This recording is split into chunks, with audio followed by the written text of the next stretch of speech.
Bem-vindos à nossa terceira aula do Raízes da Fé. Para mim é uma alegria e um privilégio te ter aqui comigo e eu tenho certeza que você vai ser muito abençoado com o conhecimento que nós vamos partilhar hoje.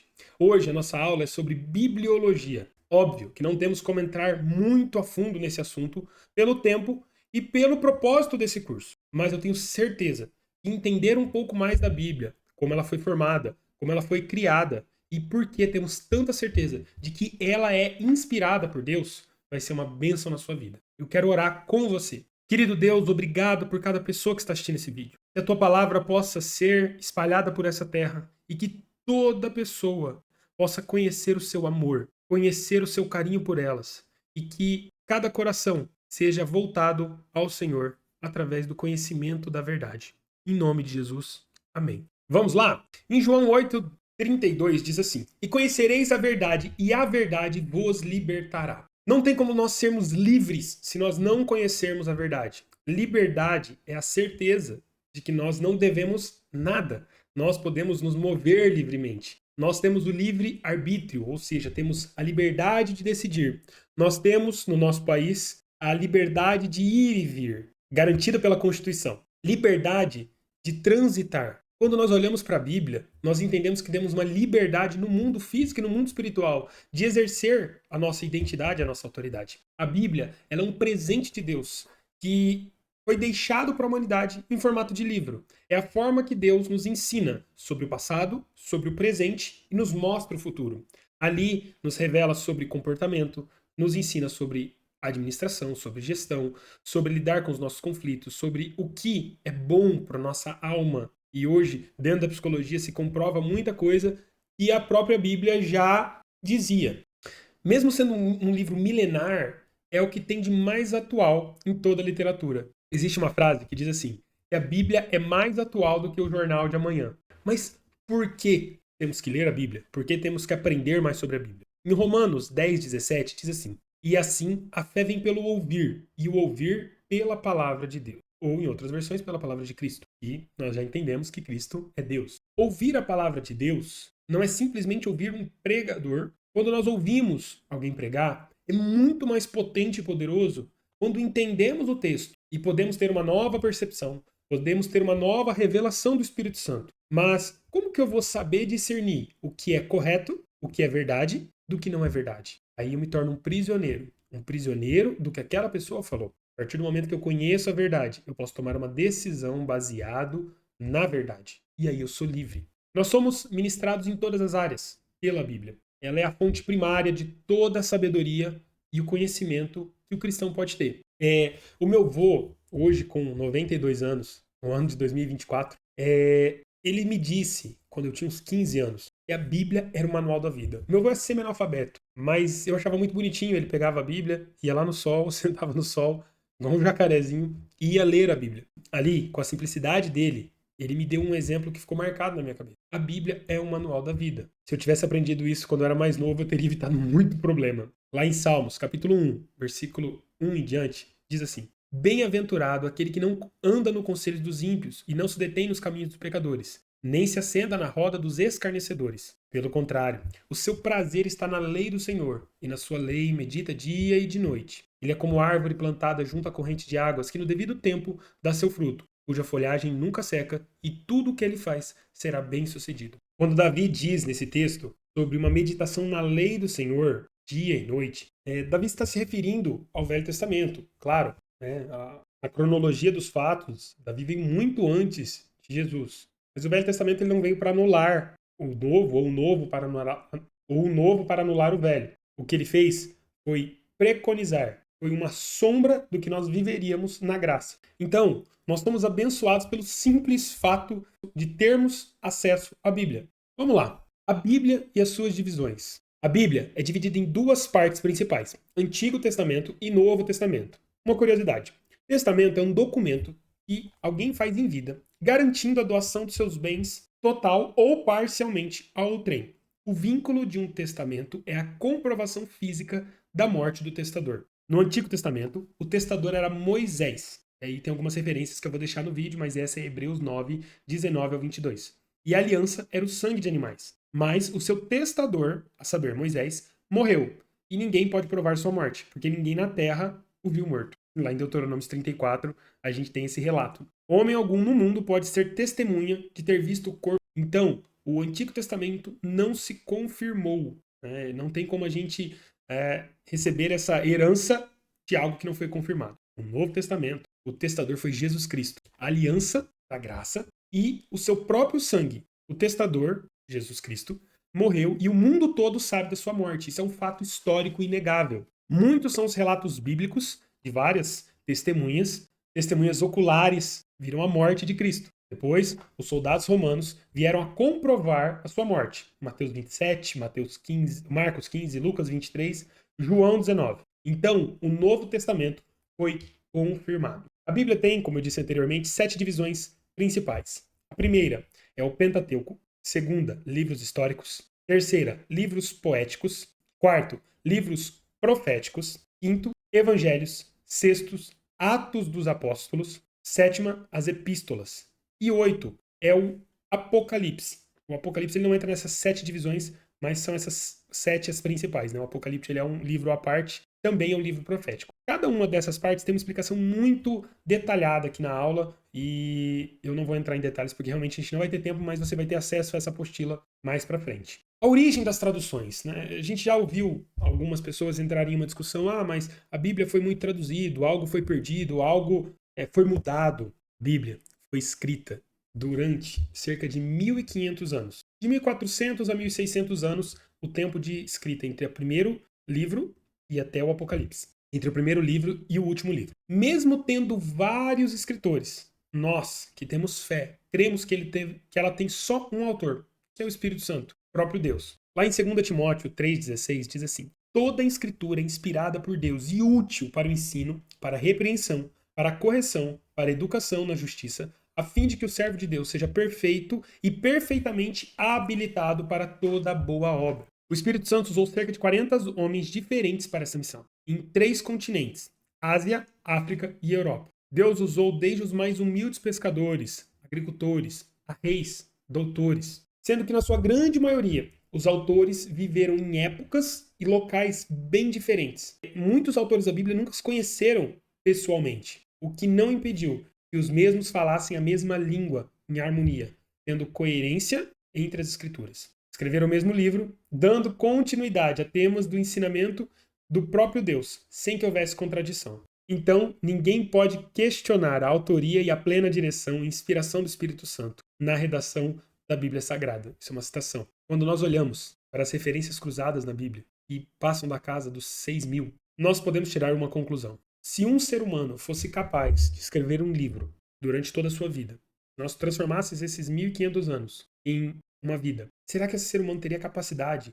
ele teria a genialidade de criar tantas referências cruzadas e coisas que ele escreveu na sua infância seriam congruentes com as coisas que ele escreveu na sua velhice? Usando essa metáfora, nós podemos crer que a Bíblia foi e é inspirada por Deus. Dessa maneira, nos dá muita certeza de que esses 40 autores, ao longo desses 1.500 anos, todos foram inspirados por Deus e todos foram usados para que a palavra de Deus chegasse até mim e você hoje, no século 21. Como estudar a Bíblia? Primeiro ponto, leia a Bíblia. O primeiro passo é conhecer a palavra, se envolver verdadeiramente com a palavra de Deus. Por muito tempo eu achava chato, porque eu não entendia o que eu estava lendo. Mas com o tempo eu fui descobrindo que quanto mais nós lemos a palavra, mais ela fala conosco. A palavra, como foi dito no livro de Timóteo, ela é útil para várias coisas na nossa vida. Nós aprendemos alguns versículos quando nós estamos na igreja, nós aprendemos algumas histórias, alguns chavões, mas isso não se compara com conhecer profundamente Deus.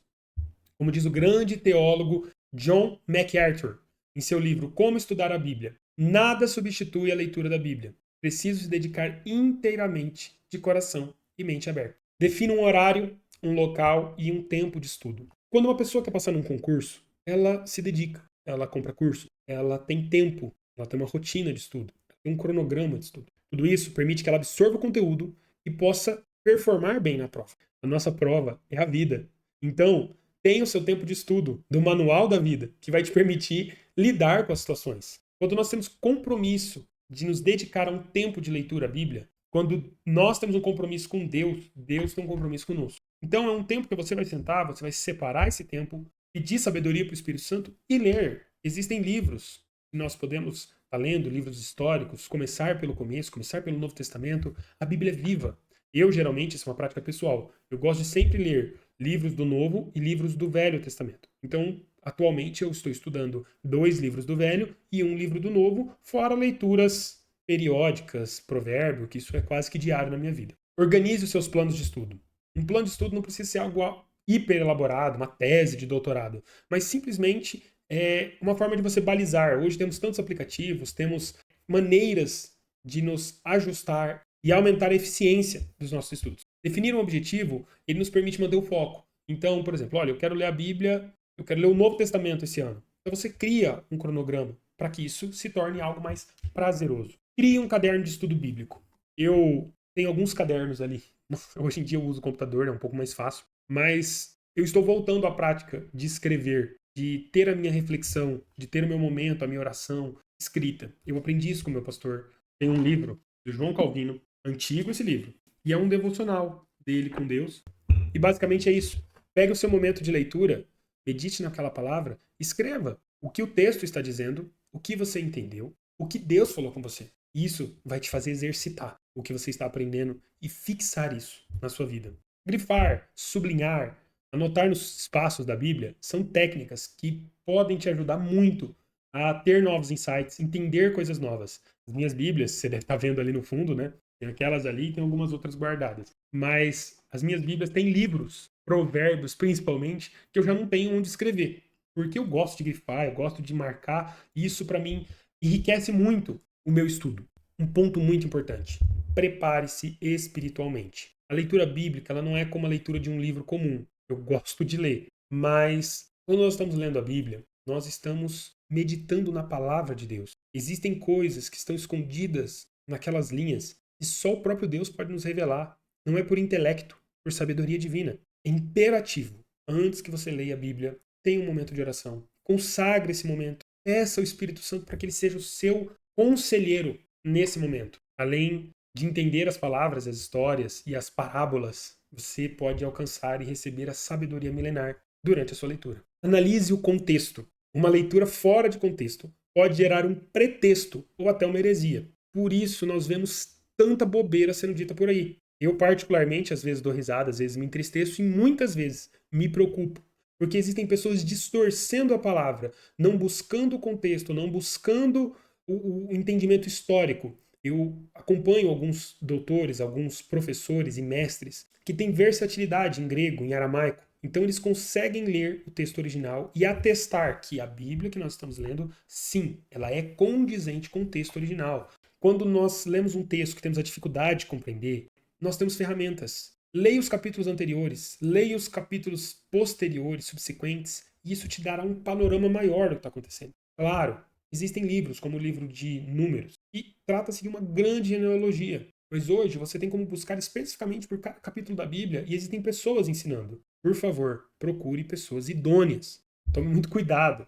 E é por isso que eu falo com tanta paixão dessa aula de bibliologia. Meu povo perece por falta de conhecimento. Quando nós não conhecemos a verdade, nós somos prisioneiros daquilo que nós ouvimos. Primeiro texto que nós lemos hoje: conheça a verdade e a verdade vai te libertar. Então, quando você ouvir alguém falando uma heresia, você vai saber detectar isso. Fala, opa, a Bíblia não está dizendo isso. Você vai poder entender o que é uma conjectura, e uma conjectura é só uma suposição, e o que é uma heresia. Existem diferentes traduções. No caso, nós temos traduções bíblicas e temos versões bíblicas. No caso da segunda, nós sempre devemos analisar o texto baseado em uma tradução fiel do que é canônico. Um exemplo, essa é uma Bíblia Peshitta. Eu tenho gostado muito dessa Bíblia. Ela é uma tradução direto das escrituras do aramaico. Essa Bíblia, ela é uma Bíblia NVI. Eu gosto bastante.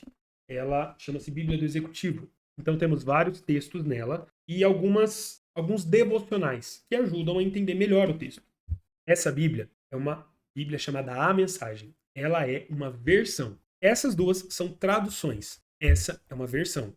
Então, o linguajar dela é bem contemporâneo, mas eu tenho que tomar muito cuidado, porque eu posso perder coisas muito poderosas que não foram mencionadas aqui. Não no sentido de serem retiradas, mas de terem sido abreviadas, simplificadas. Por isso, é uma prática pessoal. Quando eu estou estudando um texto, eu gosto de consultar 2, 3, 4, às vezes até em outras línguas, versões de traduções diferentes. Outro ponto muito importante quando você estiver estudando a Bíblia, aplique à sua realidade. Quando nós lemos a palavra de Deus, nós temos o privilégio de introjetar esses ensinamentos no nosso ser, de sermos ministrados, de sermos tocados. Eu me emociono. Agora, quando nós aplicamos a palavra que nós entendemos, que nós aprendemos através da leitura, de maneira prática na nossa vida, aí nós temos capacidade de romper em todas as esferas que nós estivermos inseridos. Nós subiremos o nível em todas as áreas. E a Bíblia diz que aquele que não tem sabedoria, peça que Deus dá a todos, sem distinção. Então, peça e Deus vai te dar sabedoria. Oséias 6:3 diz assim: conheçamos e prossigamos em conhecer o Senhor. Como o amanhecer, a sua vinda é certa. Ele descerá sobre nós como a chuva, e como chuva fora de época que rega a terra. Nós temos a palavra de Deus como a base de toda a sabedoria, a base de todo o conhecimento. Mas nós também temos muitos livros que nos ajudam a compreender as escrituras, compreender as verdades históricas. E eu te aconselho muito, crie a prática de ler a Bíblia. Oração é muito importante. Uma vez fizeram uma pergunta: o que era mais importante, oração ou leitura da palavra?